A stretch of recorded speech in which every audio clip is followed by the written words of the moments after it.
Hey everyone, my name is Mark Lee from MyCondoPro. Today I have the honor to have my friend Ryan, the president of the PSR, the person who behind the Galleria on the Park project, talk a little bit more about this project. Ryan, how are you? Thank you for your time. Thank you for having me, Mike. Basically, we have heard a lot of things about the Galleria on the Park. We have a lot of people interested about this project. So today, I know you are really busy man, and we have honor to sit down together. Can you just give me my clients a little bit more about this project? They always want to ask him questions about this community. They've been waiting for that for a long time, right? So can you talk a little bit more about this Galleria on the Park, the overall of this community? Sure. So Galleria on the Park is a master plan community, and the developers that we represent, Elad Canada in this instance, when you have an opportunity to work on a master plan community, it's very, very special for a developer because you essentially get a clean slate and you get to create something in an area that's been underutilized for a long time. Yes. So Galleria is special because of a few reasons. What makes it really unique is that it has significant residential density, which you could actually quickly see in this image with 8 high-rise buildings. There's also 300,000 square feet of retail. That's going to be highlighted here at the bottom when you look at the orange part. Yep. Every building will have a significant retail component that totals 300,000 square feet. There's a beautiful 8-acre park. And that kind of amenity, Mark, is incredibly rare in Toronto today, in downtown especially, because the land is just not available. So when you have the ability to create such a meaningful public space, you take that very seriously, and the developers in the city and the community residents have collaborated together to make sure that the programming here makes sense. Finally, you have a 95,000 square feet community center, which is one of the largest community centers in Toronto. State-of-the-art programming will include swimming pools, fitness facilities, indoor running track, outdoor ice skating rinks. There's even a daycare there because this is a very family-oriented community. So when you get to create that and replace, put this community in a place where you've had a mall that wasn't really taking advantage of the full potential of the neighborhood and the location, as a developer, you get very excited about doing that. So do you have a little bit more about this community, this location? Yeah, so Dufferin and Dupont, which is the home of Galleria on the Park, is actually the borderline of the Annex neighborhood and where the Wallace Emerson community meet. Yes. So the interesting thing here is that geographically, it's a downtown location, right? It's not a downtown core.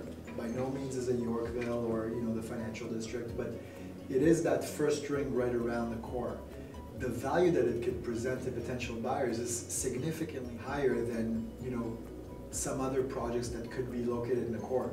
The reason for that is you're a quick drive away from the core. 10-minute drive away from U of T. You could use transit to get there, four subway stations away. Still, there hasn't been a lot of development activity there over the last few decades.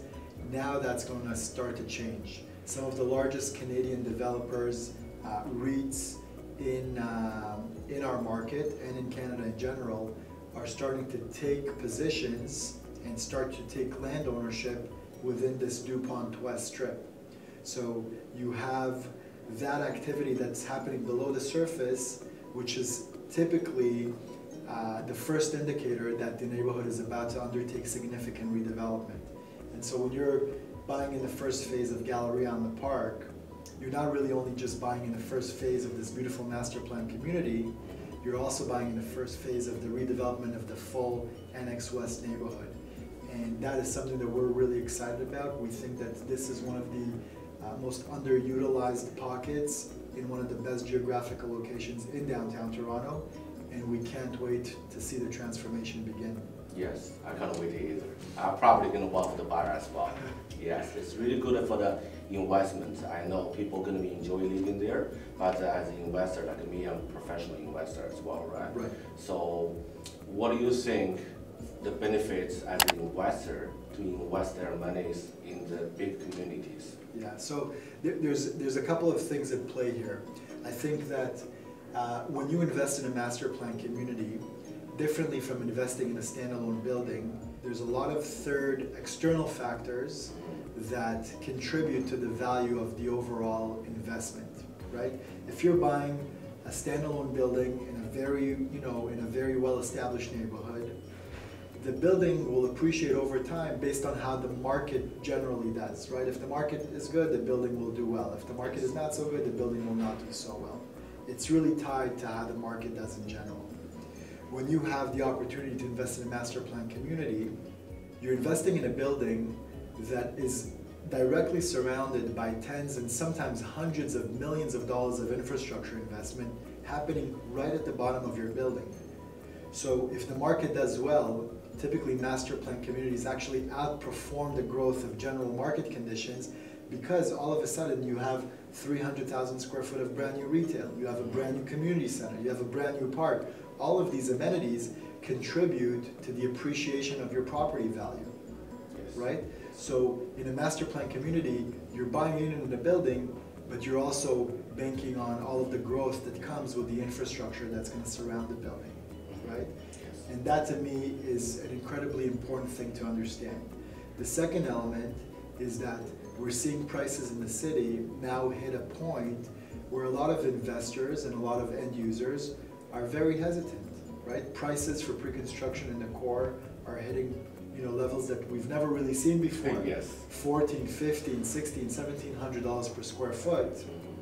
And outside of whether it makes sense or not is a different discussion, but just the affordability factor is now so minimal, right? A 500 square foot unit in downtown core could cost you $800,000. Yes. Not many people can afford that.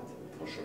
If they are willing to travel minimally 5 minutes to 10 minutes out of the core, which is right where we are, you're getting the opportunity to buy at values that are 30, 40% less than that without really sacrificing your lifestyle, without really sacrificing the location much, and getting a lot more value for your dollar. Yes. So now if you have an $800,000 budget, you can get yourself into a 2-bedroom with 2 bathrooms in the site, which is literally 10 minutes away from all of these other projects that are selling for $1,500 or $1,600 or $1,700 per foot. So the value proposition itself is very high.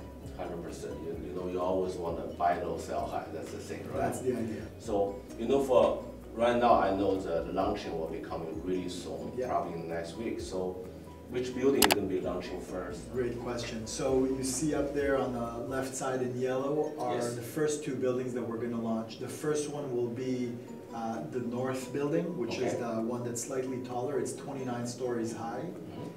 As soon as we hit a point where we're comfortable with the sales, with the firm sales, the south building will follow immediately after.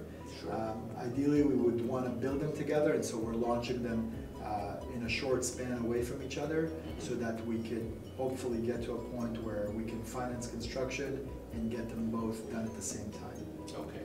So do you want to give a quick snapshot about what kind of range of the units? Definitely. What kind of type of the units? Definitely, that's a great question. I think it's important for your buyers to know. So 1-bedrooms here will be in and around the 500 to 530, 540 square foot mark for the most part. 1-bedroom and dens would be anywhere from 550 to about 680 square feet. But we have a lot of what we call 1-bedroom and flex. And a flex is a space almost like a bedroom. It doesn't have a window, it doesn't have a closet, but it is large enough to fit an office in there, and if you wanted a casual, sofa bed or anything like that, it really serves well for that. 2 bedrooms will start at about 650 square feet and generally go up to about 800 square feet. And 3 bedrooms, because again, we're looking for family-sized units here as well, starting at about 850 square feet and going up from there. I know, a lot of people right now buying the pre-construction to be more careful about the developer itself, right? So do you want to talk a little bit more about that? Yes. So I think now is a time in the market where a lot of buyers are conscious of who the developer is, right? Yes. I always simplify it and I say, if you're a property owner, if you own a condo that you want to rent out, what's the first thing that you ask from a potential tenant? You ask them for their references, Exactly. Same thing needs to be done when you're buying a condo. You need to ask the developer for their references. You need to understand who you're dealing with, what their track record here is historically, and what are their plans for the future. Elad is a multinational firm. They have offices in Israel, in Florida, in New York, and in Toronto. Their market value is about $1.8 billion. They own millions of square feet all over the world. They just finished an acquisition of a REIT for $700 million, closed on that in February. So a very, very well-established developer. Because of their scale, their focus is really, as much as possible, to do master plan communities. So they're best known for Emerald City, the master plan community that they've created in North York that's now in the final phase. They've delivered that incredibly well to a high standard, and a lot of investors have done really well over that period.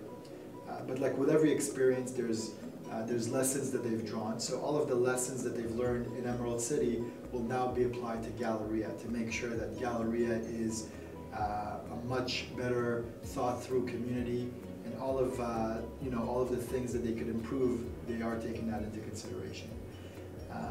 They've already bought their next master plan community. It's currently in development, another 2,000 units more or less in North York. So you're dealing with a developer here that's, number one, really well capitalized, well funded, but number two, also has a grand vision to create real communities in a meaningful way all throughout Toronto. Perfect. So we got really good builders, and this is great locations and great community. So people, this is Galleria on the Park. If you are really interested about that, please make sure you register below, and we're going to be in contact with you as soon as possible. The launching is coming really soon, so if you want first access, please make sure to contact Mark 416-500-5355. Thank you.